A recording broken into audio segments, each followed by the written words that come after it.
Bonjour à toutes, bonjour à tous. Savez-vous qu'il est possible de mesurer le diamètre d'un fil à l'aide d'un faisceau laser? Il suffit pour cela d'exploiter le phénomène physique de la diffraction de la lumière, observé lorsqu'un fil intercepte un faisceau laser. Mais quel est le rapport entre le laser et le diamètre du fil?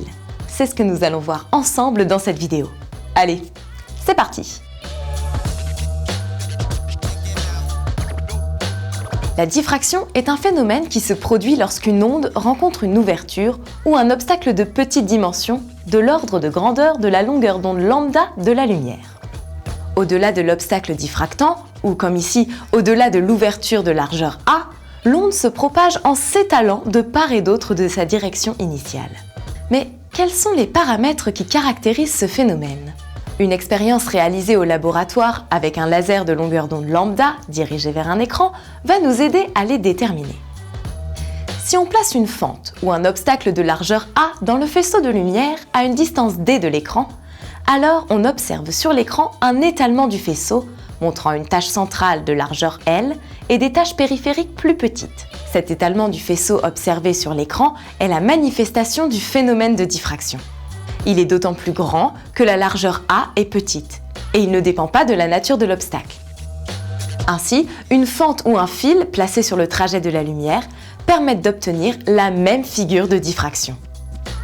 Pour caractériser le phénomène, on définit l'écart angulaire θ entre le centre de la tache centrale et la première extinction sur l'écran.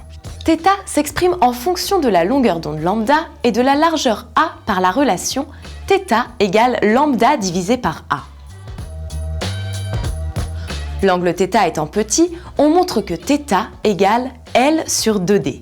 En comparant les deux expressions de θ, on en déduit que L sur 2D égale lambda sur A, d'où A égale 2D lambda sur L. C'est cette formule qui va nous permettre de calculer la largeur de la fente ou du fil.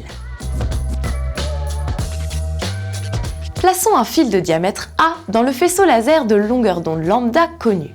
En observant la figure de diffraction sur un écran placé à la distance d du fil, on mesure la valeur de L. On peut alors déterminer A à l'aide de la relation A égale 2D lambda sur L. Et voilà, vous savez maintenant comment utiliser la diffraction de la lumière pour déterminer expérimentalement le diamètre d'un fil. Pour continuer vos révisions, rendez-vous sur anabac.com. Et à très vite pour une nouvelle vidéo.